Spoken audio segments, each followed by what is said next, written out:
Good morning student. B Ed second year की class pedagogy of physics भौतिक विज्ञान का शिक्षण शास्त्र की ऑनलाइन क्लास में आपका स्वागत है।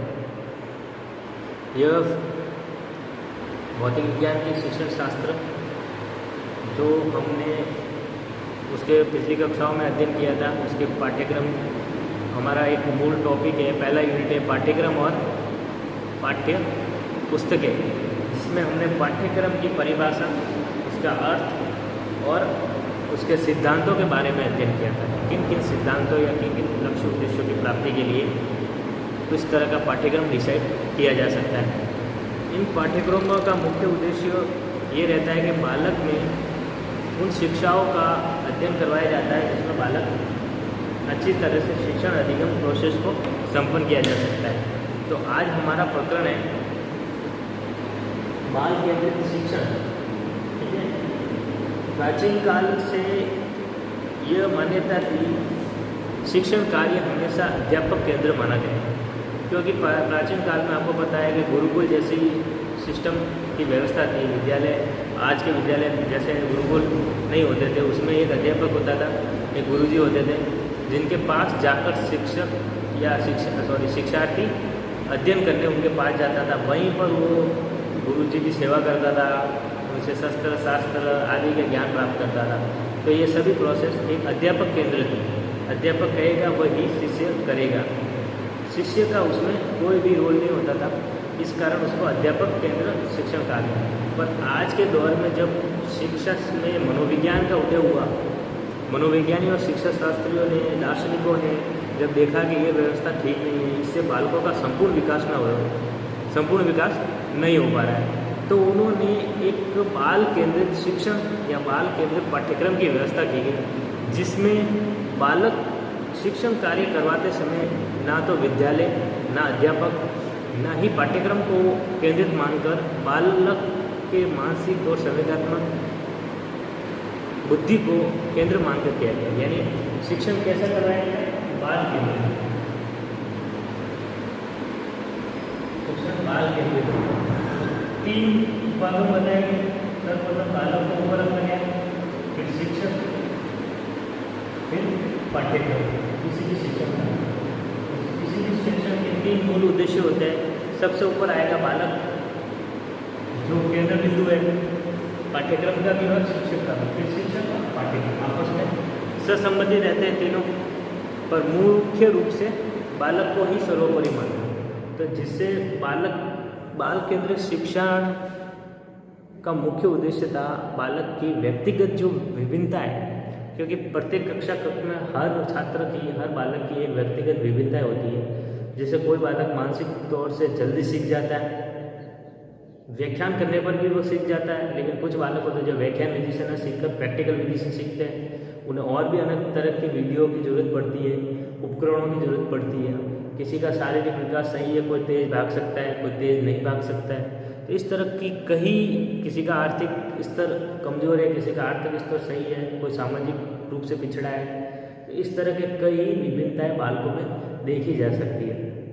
तो इन विभिन्नताओं को शिक्षक द्वारा पहले पहचाना जाता है, फिर उनका अध्ययन कर बालक के हिसाब से प्रत्येक बालक को अलग अलग मानसिक स्थिति के हिसाब से शिक्षण कार्य करवाया जाता है, जिसे बाल केंद्रित शिक्षण कहते हैं। इसका मुख्य उद्देश्य व्यक्तिगत विभिन्नताओं को दूर करना और प्रत्येक व्यक्ति या प्रत्येक पर हेड, मतलब पर बालक के ऊपर ध्यान देकर उसमें उस विधियों का अवलोकन करना और तमाम तरह की शिक्षा प्रदान करना। जैसे व्यक्तिगत शिक्षा को महत्व दिया गया और बालक का व्यक्तिगत निरीक्षण कर उसकी दैनिक कठिनाइयों को दूर करने का प्रयास किया गया तथा बालक को स्वावलंबी बनाकर उसमें स्वतंत्रता की भावना उत्पन्न की गई। बालक को जो साधन दिए जाते थे वो इच्छा अनुसार उसे चुन सकता था और अपनी शांति प्राप्त कर सकता था।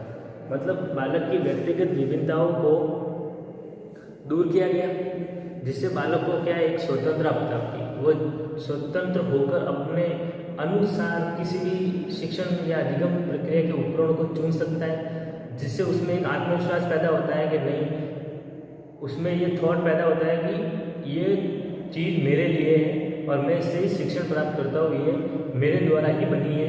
और एक मनोवैज्ञानिक विधि, मनोवैज्ञानिक तथ्य और मनोवैज्ञानिक चिंतन पैदा होता है। इस तरह के चिंतन का मुख्य लक्ष्य क्या रहा? बाल केंद्रित शिक्षा। व्यक्तिगत विभिन्नताओं को देखकर शिक्षण करवाया जाता है और बाल केंद्रित शिक्षण जीवन की शिक्षण प्रणाली है। जैसे जीवन में हम एक व्यक्तित्व को प्रमुख रूप से अपने व्यक्तित्व को ऊपर रखते हैं, उसी प्रकार शिक्षण भी इसी तरह करवाया जाता है, बाल केंद्रित शिक्षण, जिसमें समस्त समस्याओं को बालक अपने तौर पर हल करना सीखता है। वो अपने चिंतन, अपने कल्पना शक्ति से अपने अधिगम की प्रोसेस पूरी करता है। अधिगम प्रक्रिया में खुद शारीरिक व मानसिक तौर पर स्वयं अपने आप को प्रकट करता है। तो इन विधियों द्वारा बाल केंद्रित शिक्षण संपन्न करवाया जाता है। तो बाल केंद्रित शिक्षण का बहुत ही महत्व माना गया है मनोविज्ञान में या शिक्षण कार्य में।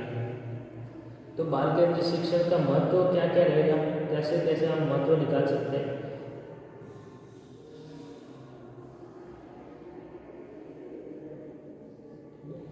शिक्षण, इन शिक्षण कार्यों में मूलतः किन चीज़ों को शामिल किया है? सीखने के सिद्धांत को शामिल किया है कि बच्चों को सिखाया जाए, ना कि उन्हें किसी चीज़ को बताकर या रूढ़िवादी बनाकर या किसी तरह की प्रोसेस कराकर। तो यह सीखने की प्रक्रिया तो जीवन पर्यंत चलती है। तो बाल केंद्रित शिक्षण भी जीवन पर्यंत चलेगा। ठीक है, तो इसके क्या क्या महत्व रहेगा? ये पूर्ण रूप से कौन सी विधि है? बाल केंद्रित शिक्षण एक मनोवैज्ञानिक विधि है, मनोवैज्ञानिक विधि। ठीक है, पूर्ण से मनोवैज्ञानिक विधि माना गया बाल केंद्रित शिक्षण को।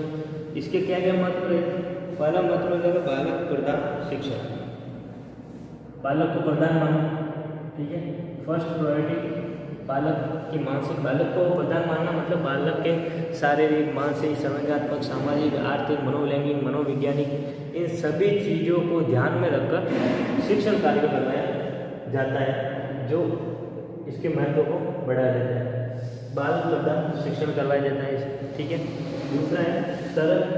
जब बालक स्वयं खुद को ऊपर रखकर या शिक्षक बालक को ऊपर रखकर शिक्षण कराया जाए तो सीधा है कि शिक्षण कैसा होगा? सरल और रुचिपूर्ण होगा। बालक उसमें रुचि लेना पैदा करेगा, क्योंकि वो उसके मानसिक और शारीरिक विकास के तौर पर या उसके समान शिक्षण करवाया जा रहा है, अधिगम प्रक्रिया करवाई जा रही है, तो वो सरल व रुचिपूर्ण बनेगी। थर्ड है आत्म अभिव्यक्ति के अवसर मिलेंगे।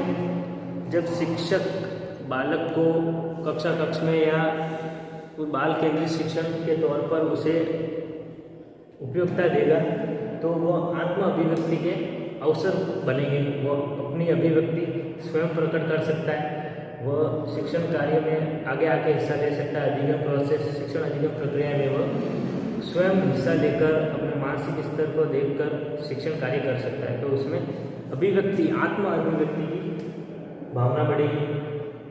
और इसका मतलब रहेगा ज्ञानेंद्रिय पर शिक्षण पर बल दिया जाता है। ज्ञानेंद्रिय मतलब इनसे ज्ञान प्राप्त होता है, हाथ, पैर, आँख, नाक, जिससे ज्ञानेंद्रियों के प्रशिक्षण पर इसमें महत्व दिया गया है। ज्ञानेंद्रियों के प्रशिक्षण में इंद्रियों को काम में लेकर बालक स्वयं अपनी इच्छा शक्ति से अपने मस्तिष्क को काम में लेकर शिक्षण कार्य, अधिगम कार्य करता है, जिससे उसमें बाल केंद्रित शिक्षण में ज्ञानेंद्रिय प्रशिक्षण को विशेष बल दिया गया है। वास्तव में ज्ञानेंद्रियों के प्रशिक्षण से ही मस्तिष्क का विकास होता है। ठीक है, अगला है व्यवहारिक और सामाजिक। बाल केंद्रित शिक्षण बालक को व्यवहारिकता और सामाजिकता की शिक्षा देता है। ठीक है, बाल केंद्रित शिक्षक में एक तो व्यवहारिकता सीखेगा, दूसरी सामाजिक गुण उसमें विकसित होगा। वो अपने ज्ञान को व्यवहारिक तौर पर अप्लाई करना सीखेगा, क्योंकि वो एक तो बाल केंद्रित शिक्षक है, बालक ही सर्वोपरि है। ठीक है, शिक्षण कार्य में बालक को सर्वोपरि माना गया है। ठीक है, ज्ञानेंद्रियों का विकास होता है। तो इस तरह के मुख्य रूप से बाल केंद्रित शिक्षा का बहुत ही महत्व है। आगे और भी कई तरह की बाल केंद्रित शिक्षाओं के बारे में अध्ययन करेंगे, जैसे अध्ययन समिति ने क्या किया, लिफील्ड ने क्या कहा, बाल केंद्रित शिक्षा क्या है, इन सभी चीज़ों को हम आगे की क्लास में अध्ययन करेंगे। तो आज हमारा बाल केंद्रित शिक्षण का महत्व हुआ, जिसमें पहला महत्व है कि बालक प्रधान शिक्षण है। ठीक है, अगर बालक प्रधान शिक्षण रहेगा तो जाहिर सी बात है कि सरल और रुचिपूर्ण बनेगा शिक्षण, और सरल और रुचिपूर्ण शिक्षण रहेगा तो फिर बालक में क्या आएगी, आत्मवृत्ति उत्पन्न होगी।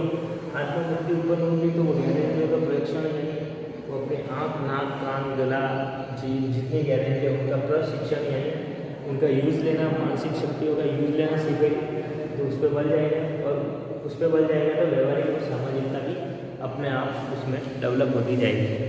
तो आज हमारा ये टॉपिक ये खत्म होता है, समाप्त होता है बाल केंद्रित शिक्षण। आगे हम फील्ड या सामाजिक भौतिक विज्ञान में अध्ययन समिति के पद इनके बारे में हम अध्ययन करेंगे, विशेषता अध्ययन करेंगे, पाठ्यक्रम के बारे में जानेंगे। इन सभी का अध्ययन हम अगले क्लासों में करेंगे।